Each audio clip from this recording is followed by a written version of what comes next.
tous et bienvenue au 19h de la télévision de Burkina. Voici les titres. 92%, c'est le taux de réalisation des chantiers dans la commune de Sahaba. Le conseil municipal a fait aux populations le bilan de sa gestion pour le compte de l'année 2019. Ces réalisations concernent les domaines tels que la santé, l'éducation ou encore la culture. Et puis la pépinière d'entreprise du Sahel, voici ce qui devrait permettre de booster le secteur de l'artisanat dans la région du Sahel. Il est question de redynamiser ce secteur à travers une formation des jeunes et femmes au métier de la tannerie et de la maroquinerie, l'artisanat occupant le 3e rang en termes de sources de revenus dans la région du Sahel. Le conseil municipal de Samba fait le bilan de sa gestion 2019 aux populations de sa circonscription. Pour cet exercice de redevabilité, le maire a dressé le tableau de réalisation dans les domaines tels que la santé, l'éducation ou encore la culture. Un bilan qui affiche un taux d'exécution de 92%. Reportage Moussa Ouedraogo et Estelle Judith Assogba. Le maire de la commune de Samba, face aux forces vives de la commune, un devoir de redevabilité sociale de la gouvernance auquel le maire doit s'y prêter. Un exercice au cours duquel il doit rendre compte de la gestion de la commune aux forces vives et aux partenaires techniques et financiers. Un exercice qui a permis au maire de dresser le bilan des réalisations dans les domaines de l'éducation, de la santé, de la culture, du sport et de l'insécurité. En 2019, nous avons pu faire 92% de réalisation. Et cela, c'est surtout au niveau du plan de passation des marchés et surtout par rapport à certaines activités. Et nous pensons que l'objectif est loin d'être atteint parce que c'est comme nous l'avons dit, la perfection est divine, mais nous sommes satisfaits de ce que nous avons pu faire. Un exercice très bien apprécié par les forces vives.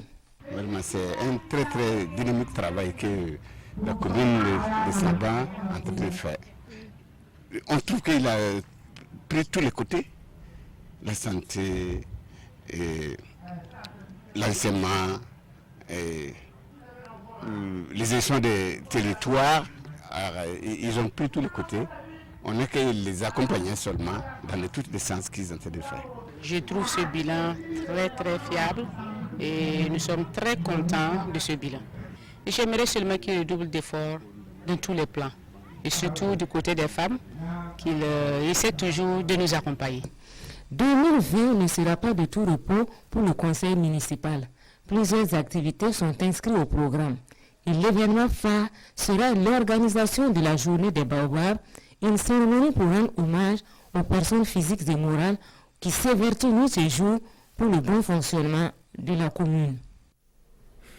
La coalition régionale pour une jeunesse unie de l'Est dénonce la mise en place du bureau du conseil régional de la jeunesse. Pour elle, ce bureau est illégal car des candidatures ont été écartées au cours de l'élection des membres. La coalition a aussi, au cours de sa conférence de presse, dénoncé la position des autorités sur la question. Assami Kabore, Ibrahim Sanou. La coalition régionale pour une jeunesse unie s'insurge contre le bureau actuel du Conseil régional de la jeunesse de l'Est qu'elle qualifie d'illégal. Selon elle, des candidatures ont été écartées sans raison et le processus d'élection n'a pas respecté les normes. Elle pointe du doigt le président sortant Maïga Alidou d'être à la base de cette crise. En juillet 2017, nous avons pris connaissance d'un communiqué qui invitait les jeunes candidats au dépôt des dossiers pour le renouvellement des différents bureaux.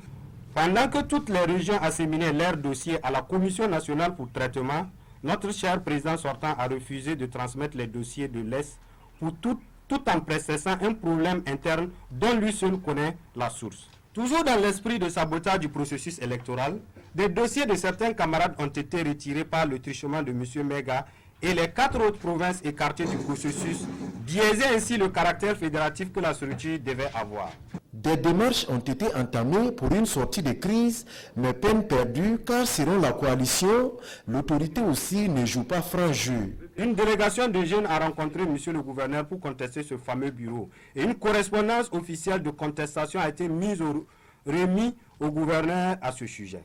Cependant, depuis le 16 septembre jusqu'à ce jour, nous n'avions reçu aucune réponse de ces autorités interpellées de la région. Par ailleurs, nous assistons à la complicité de ces mêmes autorités qui invitent ce bureau illégal à prendre part aux instances de prise de décision au nom de la jeunesse de l'Est. La coalition exige la suspension de toute action de ces bureaux ainsi que le remboursement des frais de candidature de tous ceux qui ont pris part aux élections. Elle invite enfin les autorités à se pencher réellement sur cette question afin d'éviter d'éventuels débordements. À Kamti, c'est une formation sur le cadre juridique de lutte contre les mutilations génitales féminines qui est organisée. Elle concerne les leaders coutumiers et religieux, les OSC et les conseillers villageois de développement. Il est attendu de ces acteurs leur pleine implication dans la lutte contre ce phénomène dans la région du Sud-Est. Reportage Issaka Zabri et Ahadi Sandamba. Axée sur le cadre juridique de lutte contre les mutilations génitales féminines, cette formation réunit ici 25 acteurs communautaires de la commune rurale de Kamti.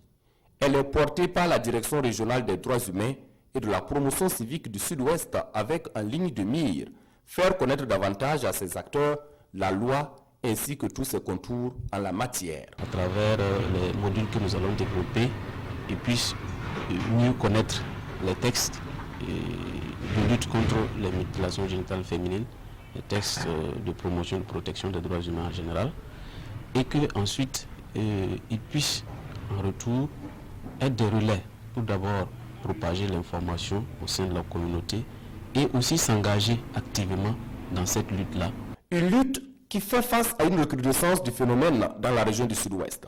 À titre illustratif, rien qu'en 2019, il y a eu près de 200 filles et femmes excisées dans cette région. Et du côté des participants, mieux connaître les textes en matière de lutte contre le phénomène leur permettra d'être encore plus efficaces sur le terrain. Au sortir d'ici, l'information qu'on aura ici, on va aussi propager un peu partout pour qu'ils sachent en tout cas les méfaits de l'excision, ce que ça donne comme inconvénient. On est prêt en tout cas à nous engager. C'est peut-être avec l'engagement et surtout l'implication de tous les leaders communautaires que l'on pourra venir à bout du phénomène. Après Kamti, l'équipe de la Direction régionale des droits humains et de la promotion civique déposera ses valises à Batié, où 25 autres leaders communautaires seront également outillés en matière de textes sur la lutte contre les mutilations génitales féminines. Après l'or et l'élevage, l'artisanat occupe le 3e rang en termes de sources de revenus dans la région du Sahel. Et pour rendre ce secteur plus dynamique et plus compétitif, le Conseil régional vient de lancer la pépinière d'entreprise du Sahel. Elle va permettre aux jeunes et aux femmes de se former en tannerie et maroquinerie ainsi qu'en mécanique automobile. Le lancement depuis Dori dans ce reportage de Bouré Makane et Pini Benyan. Le Conseil régional du Sahel lance ici officiellement la pépinière d'entreprise de la région, une activité qui entre dans la logique de la mise en œuvre de son plan régional de développement. Le monde de l'artisanat a exprimé le besoin de voir créer une structure d'accueil pour pouvoir améliorer qualitativement la production de secondes afin qu'il puisse être compétitif. Donc c'est dans cet esprit-là que nous avons créé cette entreprise et donc cette pépinière. Cette pépinière d'entreprise du Sahel est destinée aux jeunes et femmes exerçant ou ayant reçu une formation en la matière. La pépinière d'entreprise, c'est un dispositif d'accueil, d'hébergement et de service à des micro-entrepreneurs ou encore à des micro-entreprises de moins de 2 ans d'existence. Voilà, c'est un ensemble d'infrastructures équipées que nous allons mettre à la disposition des micro-entrepreneurs intervenant dans le domaine de la tannerie, maroquinerie, vannerie et de la mécanique automobile. En ce qui concerne les femmes, il n'y a pas de limite d'âge. Voilà, pour les hommes, l'âge limite c'est 35 ans. La pépinière dispose des chargés d'affaires qui vont leur permettre de nouer des relations avec d'autres micro-entrepreneurs d'autres régions. Les leaders issus de cette pépinière d'entreprise, dont les projets bancaires seront accompagnés par le Conseil régional du Sahel, en accord avec les institutions de microfinance installées dans la région. L'ONG Children Believe a organisé un forum national des enfants au Burkina Faso, un forum qui s'inscrit dans le cadre du processus de mise en œuvre de l'approche redevabilité sensible à l'enfant. Il s'agit à travers ce cadre d'impliquer les enfants dans la lutte contre les violences faites à leur endroit. Nimba Kouda, Beleman, Herman, Nestor Toui. C'est un plaidoyer des enfants du Burkina à l'issue d'un forum qui aura duré 2 jours et dont les réflexions ont porté sur les violences faites à leur endroit. Ils souhaitent désormais une meilleure implication dans toute décision qui implique la vie et l'épanouissement des enfants. Nous voulons simplement nous faire comprendre et contribuer à nous prononcer sur des questions qui nous concernent aussi, même si nous ne sommes que des enfants. Nous les enfants, ce que nous cherchons, c'est être écoutés à chaque moment. Si l'on veut prendre des décisions qui concernent les enfants, que l'on pose des questions d'abord aux enfants, qu'on essaie d'échanger à chaque moment avec les enfants, qu'on ne dise pas que non, cela, ce n'est pas de... Ça ne vient pas venir d'eux, c'est nous, on doit prendre les décisions et eux doivent suivre ce que nous, on veut. Non. Dans le contexte d'insécurité, avec ses multiples conséquences, les enfants demandent une plus grande attention en faveur de leur éducation et le droit à la vie. Dans ce combat, ils sont soutenus par l'ONG Children Believe et l'UNICEF. Nous travaillons à contribuer en tant qu'ONG à lutter contre toutes les formes de violence. Et c'est donc une contribution et c'est dans ce cadre-là que les enfants participent à cette lutte à leur manière. Les enfants dans leur message ont interpellé sur plusieurs points.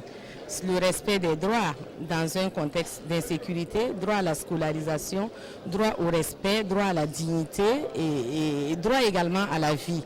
Et également droit à la sécurité pour leur famille, pour leurs parents, pour qu'ils vivent comme avec papa et maman à côté. Je pense que dans ce sens, le gouvernement s'attelle. Les autorités ont pris bonne note des différentes interpellations des enfants. Ils ont aussi pris des engagements avec la promesse de les tenir.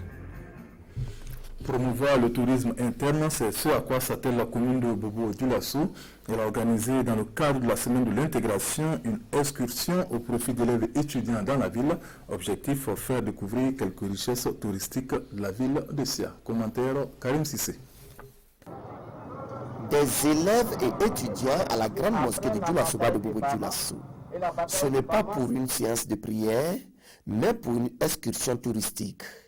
Une villégiature initiée par le conseil municipal de Bobo-Dioulasso et qui vise à susciter le goût du tourisme interne en ces jeunes, mais aussi à leur permettre de s'abreuver à la source des valeurs ancestrales. L'objectif fondamental ici, c'est de promouvoir le goût de la découverte même de notre pays dans ses valeurs. Amener les jeunes à aimer leur pays. On ne peut pas aimer son pays sans découvrir. Partis de la grande mosquée de Dioulasso, les visiteurs du jour vont se rendre à Koron, un village situé au sommet d'une colline. Là, le guide touristique va leur donner quelques informations liées à la vie culturelle de ce village. De Koron, cap est mis sur la forêt classée du Kou à la Guinguette. Les jeunes touristes ont pu contempler les merveilles que renferme ce biotope. Grâce à cette journée, nous avons pu savoir les qualités et le potentiel culturel et traditionnel que regorge notre pays, le Burkina Faso. Et ce geste, il est vraiment à saluer. Cette sortie touristique se tient dans le cadre de la première édition de la semaine communale de l'intégration, de la citoyenneté et de la cohésion sociale. Une manifestation portée par la commune de Bobo-Dioulasso. C'est la fin de cette édition. Merci de nous avoir suivis. Bonne suite de programme sur la RTB. Bonsoir.